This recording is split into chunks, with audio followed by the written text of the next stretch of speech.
Bismillahirrahmanirrahim. Assalamualaikum warahmatullahi wabarakatuh. Alhamdulillahi nasta'inuhu wa nastaghfiruh wa na'udzu billahi min syururi anfusina wa min sayyiati a'malina. May yahdihillahu fala mudhillalah wa may yudlilhu fala hadiyalah. Asyhadu an la ilaha illallah wahdahu la syarikalah wa asyhadu anna Muhammadan abduhu wa rasuluhu la nabiyya ba'dah.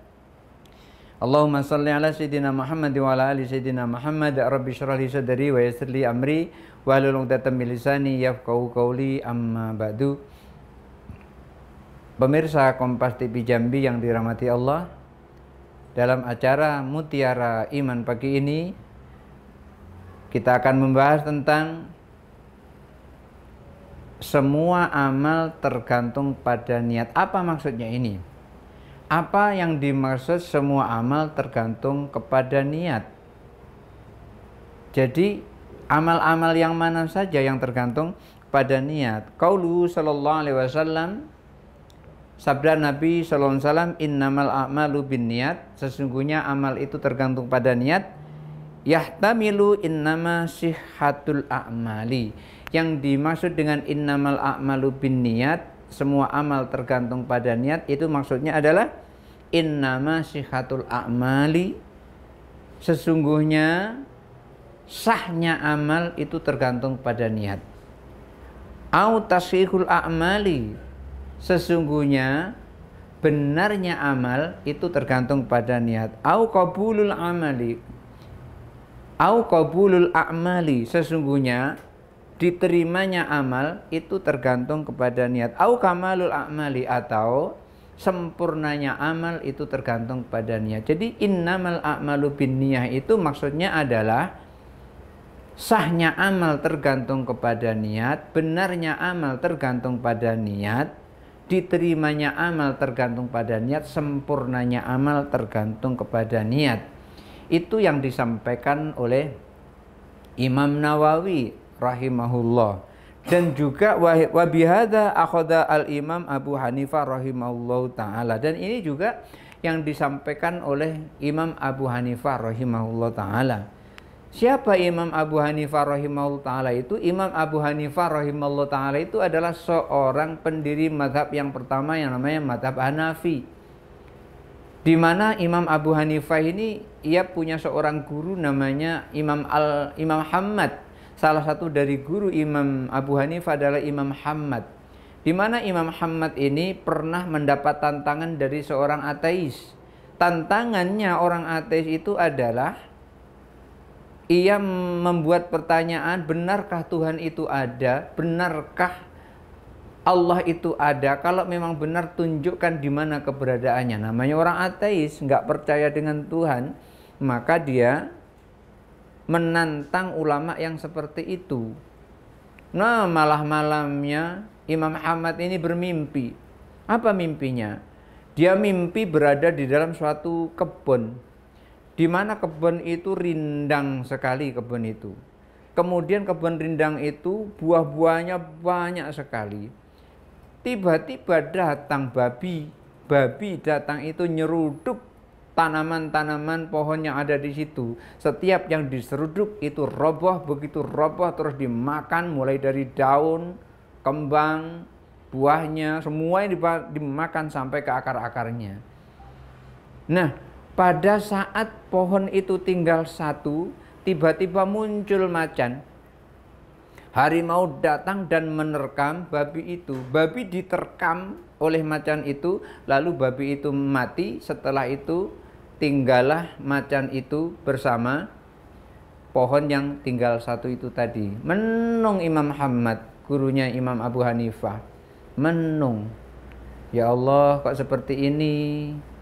Jangan-jangan nanti aku malu berdebat di hadapan khalifah. Sementara Imam Hammad itu sudah mendapat surat dari khalifah untuk menerima tantangan debatnya orang ateis ini. Begitu Imam Abu Hanifah dalam keadaan sedih, bukan Imam Abu Hanifah, Imam Hammad dalam keadaan sedih, Imam Abu Hanifah muridnya yang masih remaja datang. Guru, assalamualaikum. Waalaikumsalam. Ada apa? Kok menung guru? Kira-kira begitu bahasa kita. tadi malam aku mimpi buruk, wahai muridku Abu Hanifah, muridku, tadi malam aku mimpi seperti ini, seperti ini, seperti ini, seperti tadi mimpinya diceritakan. Lalu Imam Abu Hanifah yang masih remaja tadi menyampaikan, guru, insya Allah aku diberikan ilmu oleh Allah dengan ilmu takwil mimpi. Bolehkah aku mentakwilkan mimpi guru itu? Murid yang sopan mendahulukan adabnya daripada ilmunya, walaupun dia punya ilmu lebih. Akhirnya apa? Imam Ahmad menyampaikan, iya sampaikan, apa maksud dari mimpi gurumu ini? Guru, kalau menurut takwil mimpi yang aku ketahui itu adalah pohon-pohon yang ada di kebun itu adalah ulama-ulama yang ada di muka bumi ini, termasuk tuan guru itu sendiri. Kemudian babi itu adalah ateis yang ingin menyerang ulama-ulama itu. Lalu ulama-ulama itu diserang oleh ateis, roboh satu persatu. Kemudian macan itu adalah aku, guru. Imam Abu Hanifah sendiri mengatakan begitu, aku ulama yang disebut dengan macan itu aku. Dan pohon yang tinggal satu itu adalah guru. Jadi guru nggak usah khawatir, besok datangi tantangan ateis itu untuk menjawab mereka, menjawab pertanyaan-pertanyaannya. Nanti aku ada di sebelah guru, nggak usah khawatir. Akhirnya betul, ateis tadi sudah naik di atas podium. Kemudian dia bertanya, kalau memang Tuhan itu ada, coba tunjukkan kepadaku. Orang seperti ini nggak bisa dikasih dalil la ilaha illa ana. Nggak ada, tidak ada Tuhan kecuali aku. Nggak ada, nggak mau dia, nggak percaya seperti itu. Maka dalilnya harus dalil akli. Ketika ateis tadi mengatakan tidak ada Tuhan, tunjukkan kalau memang ada Tuhan. Lalu Imam Abu Hanifah sebelum Imam Ahmad menjawab langsung tegak. Begitu tegak, angkat tangan begini. Yang menjawab adalah saya. Coba tunjukkan, kamu ini siapa? Sorban nggak pakai. Lalu dijawab, untuk menjawab pertanyaanmu itu tidak perlu pakai sorban. Yang perlu adalah pakai ini, pakai otak ini, karena inilah yang diberikan oleh Allah Tuhanku. Mudah, jawab saja.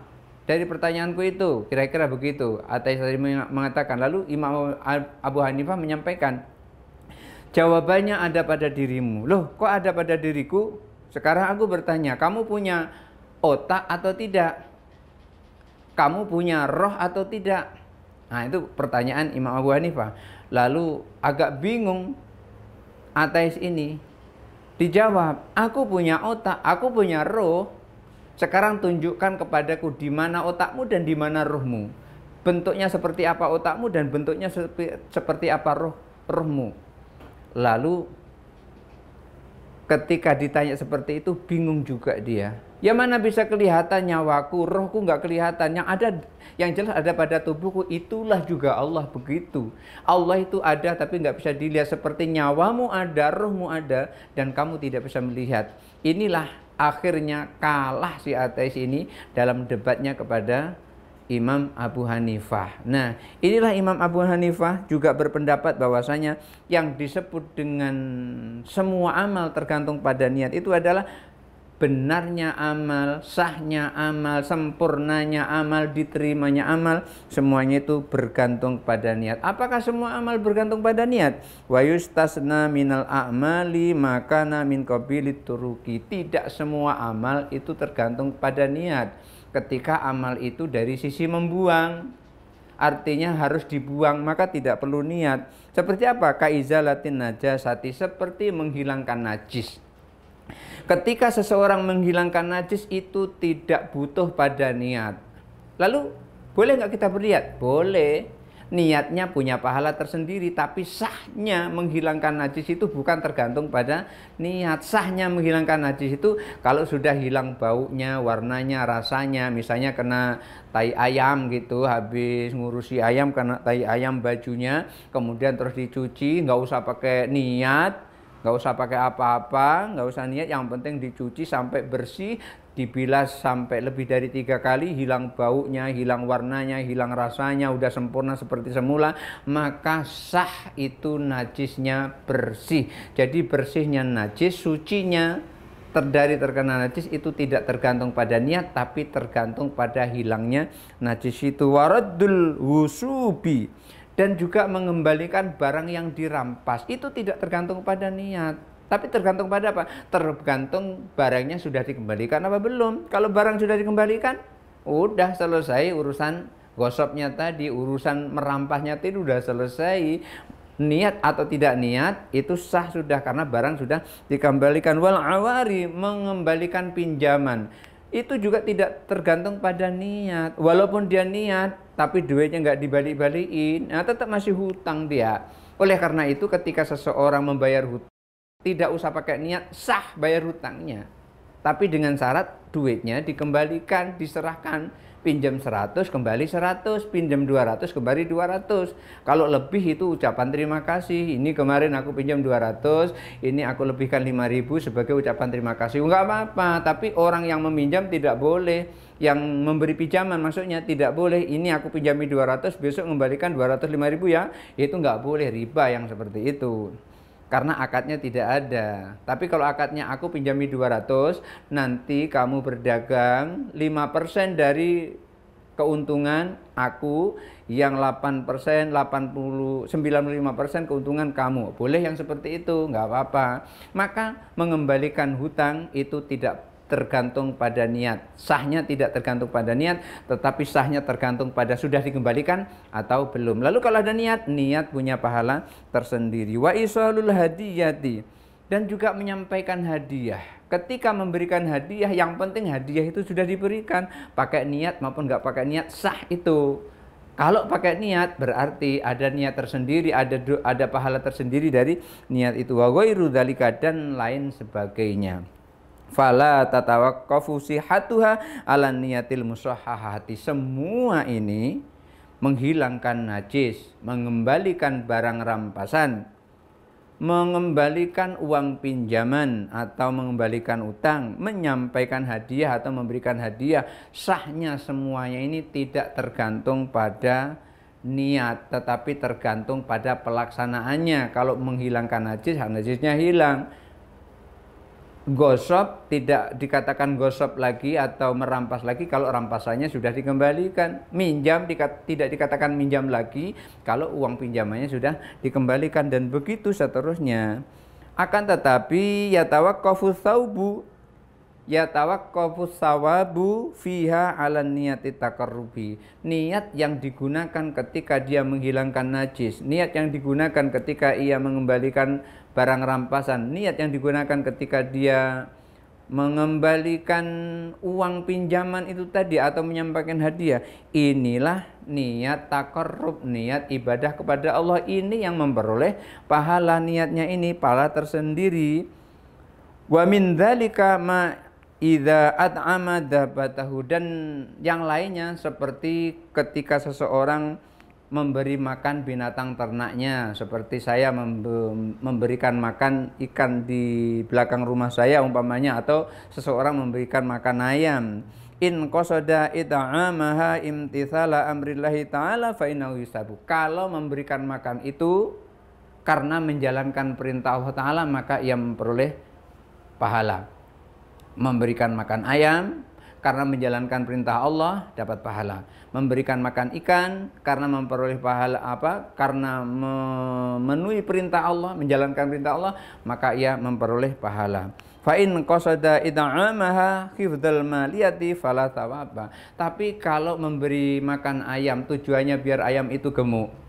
Setelah gemuk nanti bisa dijual. Setelah dijual nanti bisa untung besar karena harganya mahal. Atau ketika dia ngasih makan ikan, ketika dia kasih makan ikan itu tujuannya supaya ikannya gemuk-gemuk. Setelah ikannya gemuk-gemuk, terus ikannya dijual. Setelah dijual, baru memperoleh uang yang banyak karena ikannya harganya mahal, karena gemuk, timbangannya naik. Kalau niatnya seperti itu, fala thawaba, maka dia tidak boleh atau tidak memperoleh pahala apa-apa. Memberi makan ayam dapat pahala kalau niatnya adalah untuk menjalankan perintah Allah. Memberi makan ikan dapat pahala kalau niatnya untuk menjalankan perintah Allah. Tetapi memberi makan ayam, niatnya biar ayam gemuk. Memberi makan ikan, niatnya biar ikan gemuk. Sehingga ketika dijual menjadi lebih mahal karena harganya lebih besar, karena beratnya itu lebih berat lagi. dari kalau tidak dikasih makan, maka yang seperti itu tidak dapat pahala sama sekali. Akan tetapi ada pula yang tidak ada niat, itu dapat pahala. Wa dzakarahul Qarafi, Imam Qarafi menyebutkan seperti itu. Wa yustana min dzalika farsul mujahidi. Lain halnya ketika seseorang ada kaitannya dengan kuda yang dipakai untuk berperang fisabilillah. Idza rafataha fisabilillah, ketika dia mau berperang di jalan Allah, ia ikat kuda itu di satu tempat. Fa innaha idza syaribat, ketika diikat di satu tempat itu, tiba-tiba dia di situ ada air, lalu dia minum. Kuda itu minum di tempat air itu.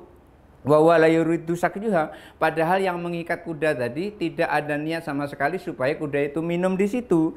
Orang yang seperti itu ngikat kuda dan kudanya itu minum, usiba ala dzalika, maka orang yang tidak ada niat sama sekali seperti itu pun memperoleh pahala. Kama fis sahihi, Imam Nawawi menyebutkan seperti halnya yang disampaikan di dalam kitab Sahih Bukhari seperti itu.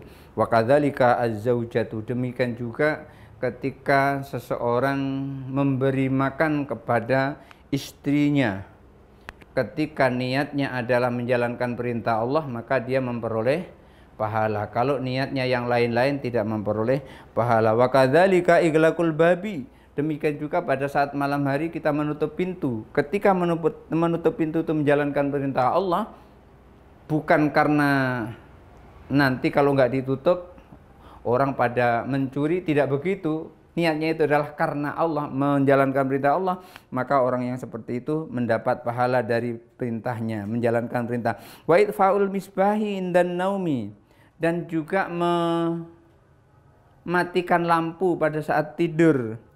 Semua itu idza qasada bi imtithali amrillahi usiba. Ketika semua itu dilakukan karena menjalankan perintah Allah, maka mendapat pahala. Kalau tidak, wa in qasada bihi amron akhar fala. Kalau tujuannya itu adalah yang lain, maka dia tidak memperoleh pahala sama sekali. Oleh karena itu, semua yang kita lakukan, amal-amal kita itu tergantung kepada niat. Kalau niat kita adalah karena Allah, maka amal kita akan memperoleh pahala. Kalau bukan karena Allah, maka tidak memperoleh pahala sama sekali. Hadanallahu wa iyyakum ajmain. Wallahul muwaffiq ila aqwamit thoriq. Wassalamualaikum warahmatullahi wabarakatuh.